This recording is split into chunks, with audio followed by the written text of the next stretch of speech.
Welcome to Real-ationship Goals, a podcast all about the realities of healthy relationships. Real-ationship Goals is a project of the Advocacy Center for Crime Victims and Children in Waco, Texas.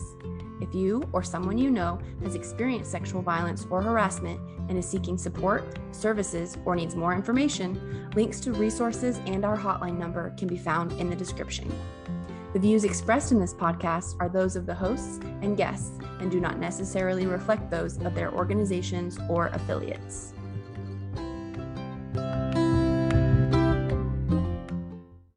Well, Beans, welcome back to Relationship Goals, Season 4, Episode 4. I had to look at our episode number for a second because I forgot. Allie, unfortunately, is not going to be with us this episode. Allie, we miss you. So it'll just be the three of us. I'm Blythe. I'm Mariana. And I'm Kyla. And we're excited to have you all here today.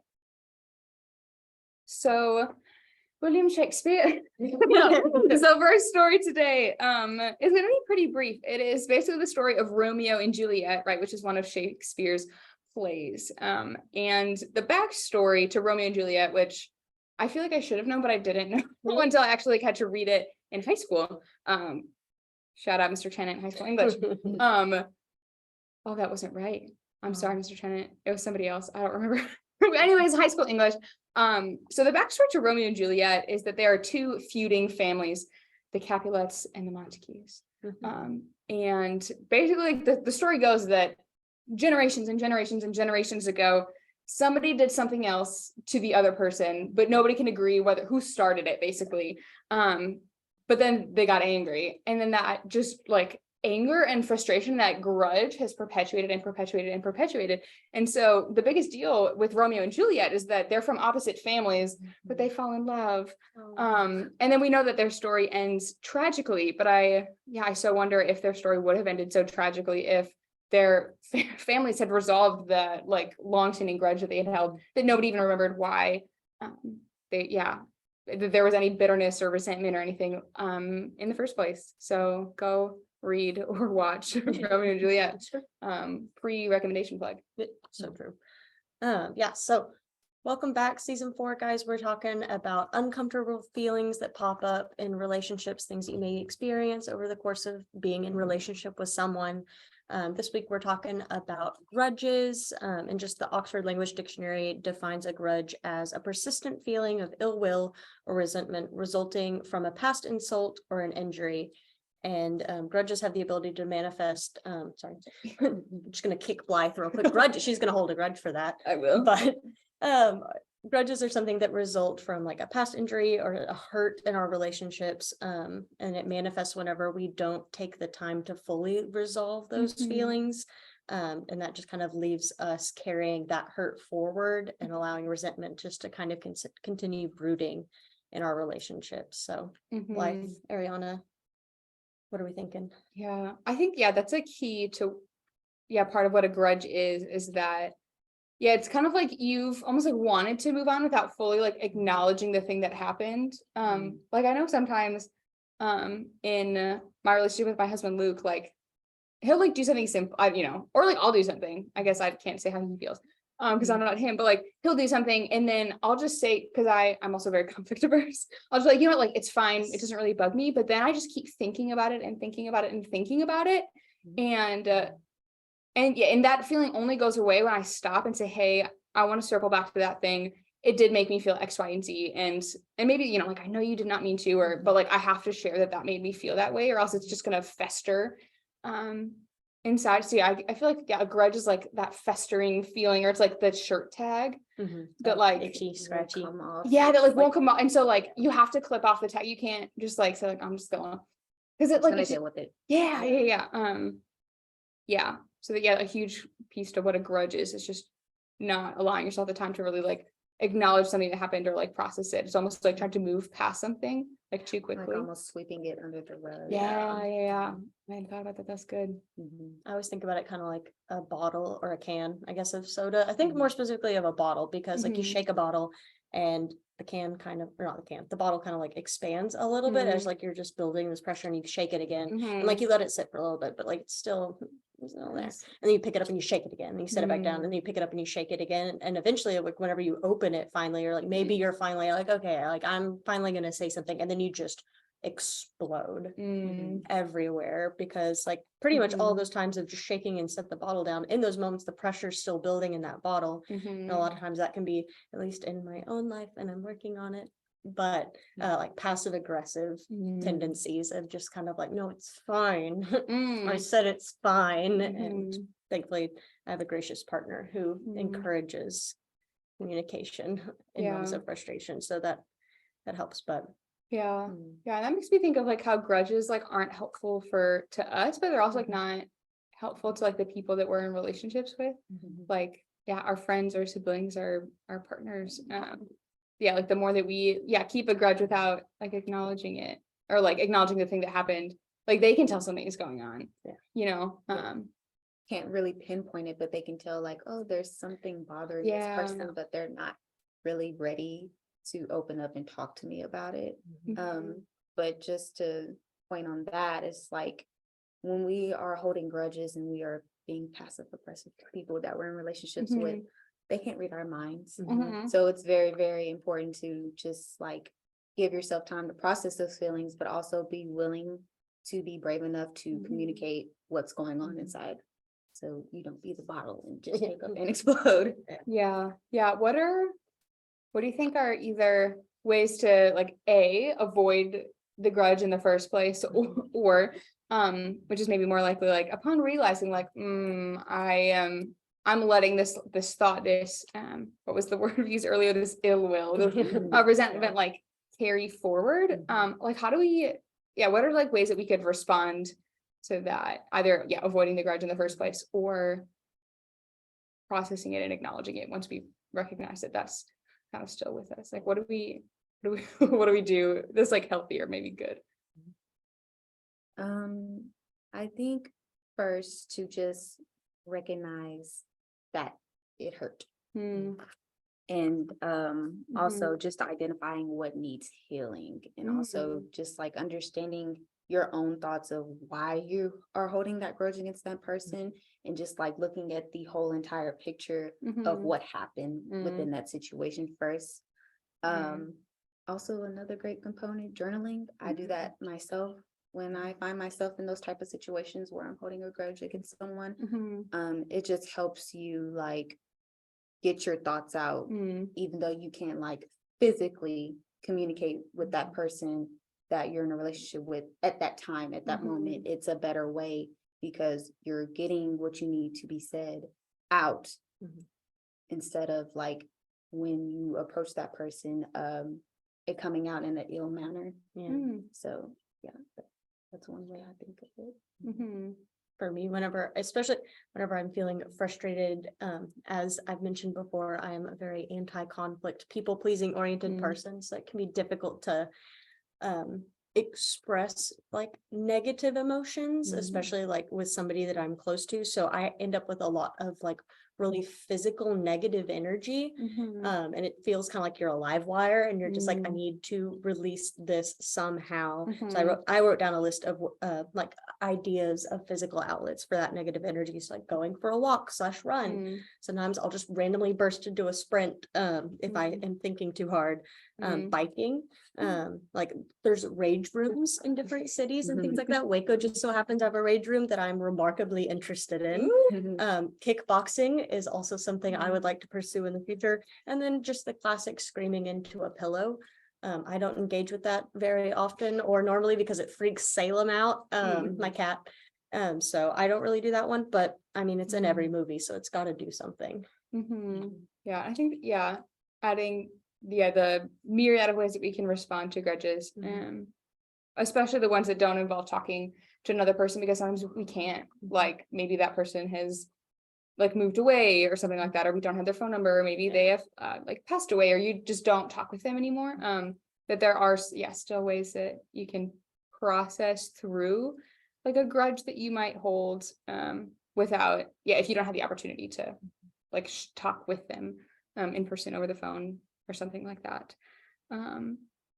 I feel like as we talk about grudges, that we can get into maybe some more difficult waters, like as we get into realm of like serious, or like things that like someone commits against us that are maybe more of a big deal, or that were really, really difficult. And so different people have different feelings and perspectives on the role of forgiveness.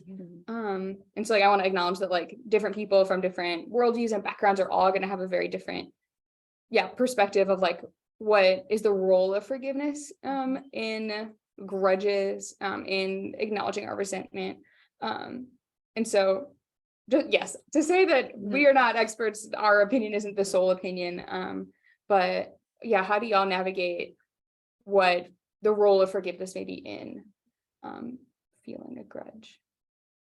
I believe the role of forgiveness when feeling a grudge is like basically acknowledging and recognizing your feelings towards the situation and the person, but also just like coming to terms of you're in that process of being ready to let go of that grudge with that situation.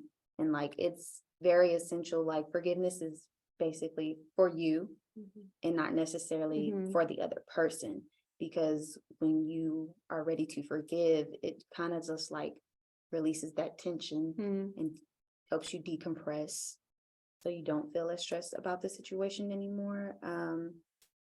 It's not required, it's optional, but it is very, very powerful. And so like when I come to terms, when I'm ready to forgive someone about a grudge that I held for a very long time, it's just me basically saying, I know the situation hurt me very badly, but I'm willing to let go of the situation in order to move on with my life. And so that's how I look at it. I think that for me, it depends on like what it is, like what it is maybe that I'm holding on to, or even in some cases, like I'm thinking of like a less intense also, but like maybe there's something where it's like a repetitive hurt, like an intentional repetitive hurt of, I think that it's okay to, like, it's interesting to kind of think of, but like there's like the forgive and forget thing, but I'm thinking of like intentional repetitive hurt, or like I've been like, I've had somebody cause like extremely great harm like to me in my life, and I kind of hit that real tension of where I like came to recognition with myself of like, no, I will not be forgiving that, but at the same time, like I haven't like withheld that grudge inside of me, so it's kind of like I have moved on from that, but there will not be forgiveness, and like I will not forget that thing. So it's just kind of like that. I'm not holding on to resentment inside of me, but at the same time, like that's just an impasse. Yeah, and I thank you for sharing that. And I think that's a good point too, of right, like forgiveness isn't required. You can choose to forgive someone, you can choose not to forgive someone, regardless of whether you hold a grudge, whether you release a grudge, whether you choose to practice forgiveness. That none of that equals like saying that whatever happened was okay. That it was tolerable, that like it should have happened. This is kind of related to forgiveness, but I think something that's been helpful for me that I think I learned from Brene Brown and Harriet Lerner, who's a psychologist who talks a lot about apologies, is so often our initial response to when someone apologizes to us is to say it's okay. And granted, like sometimes it truly is okay if just like, guy like bumped my foot earlier. Like, sorry, like it truly is okay. But other times I think it can be so helpful to slow down and like to just start with like, thank you for apologizing. Because I think if I go through the process of like, oh no, like it's okay. But like I don't, that like can lead me into like the grudge zone, because then I didn't like communicate, or I didn't even say like, no, like that actually really hurt and I want to acknowledge that. So starting off with saying like, thank you for apologizing, that did hurt. And going from there, I think can be helpful too. Taking that space and like allowing yourself the space to process that hurt too. Yeah.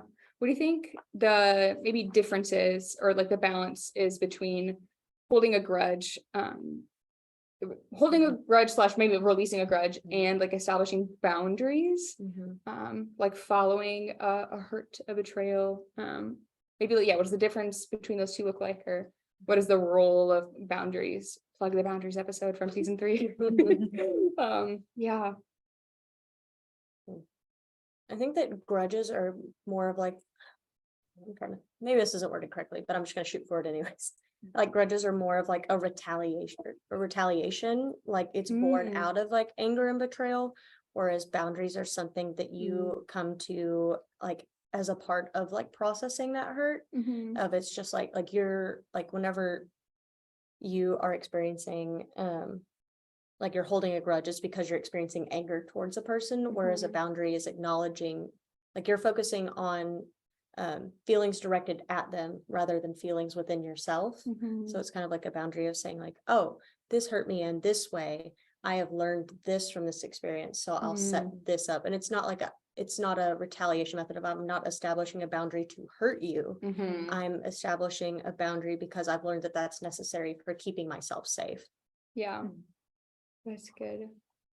Yeah, and that the sign of somebody setting up a boundary is not necessarily that they're still holding a grudge. But that, they want to respond in the healthiest way to the thing that happened, and that's okay. Like people should take care of themselves in that way. We all should take care of ourselves in that way too. Yeah. Do you, kind of before we close, I don't know exactly how to phrase this, but do you think there's a way that somebody could, I don't know if it's like weaponize like that they're holding a grudge? I'm trying to think of like, is like, and that we might have to cut this out because it doesn't apply. But that like the fact of like holding a grudge could turn unhealthy. Maybe there's not.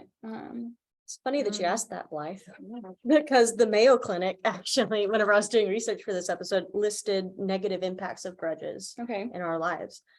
So it can bring anger and bitterness into new relationships and experiences. So ones that aren't even connected to the relationship where you experienced hurt or perceived hurt. You can become so wrapped up in the wrong that you can't enjoy the present. It can lead to depression, irritability, and anxiety. It can lead you to feeling at odds with your personal spiritual beliefs, just because of that tension that you're holding. And you can lose valuable and enriching connections with other people. So I think that like one of the biggest negative things of it is basically like you aren't allowing yourself to like experience growth and change and the joy of like new relationships and stuff, because you're allowing this other aspect to hold you back. Yeah, which can then be harmful to future relationships if you are other people. Putting on somebody else like something that someone else did. That's just unfair to them. Yeah, it's like perpetuating a cycle of hurt. It's like you've experienced hurt at the hands of some, like hurt people. So it's like, oh, well, Blythe kicked me in the ankle, so now I'm going to kick Ariana in the ankle too. So even though she had nothing to do with the original kick. Yeah, that's good. I think, unless there are any other comments or concerns, I think Ariana has a relationship goal. I do. And our relationship goal is two-parted. First, I just want you guys to like acknowledge a time you held a grudge against someone and just allow yourself to process the emotions you feel about that grudge. And two, like give yourself grace and time to release forgiveness, as we touched on, the thought of resentment. Find an alternative to help release or manage your grudge, like walking, journaling, rage rooms, all those type of things, because we just want to be mindful that yes, sometimes things can hurt and we will hold grudges against someone from that hurt, but there are healthy ways to respond to that keeps us safe and also keeps others safe. So yeah, and I have a recommendation. I'm gonna recommend the Our Planet series on Netflix, narrated by David Attenborough. Phenomenal. I've watched it multiple times. It's great. It's beautiful. Great for yourself, the whole family. Highly recommend. So thanks for joining us for episode 4. Tune in next week, which I'm really excited about. And we'll see you soon.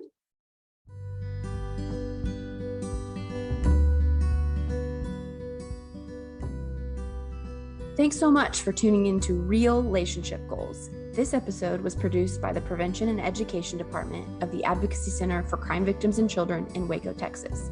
You can follow us on Instagram at ACCVC_prevention. See you next time.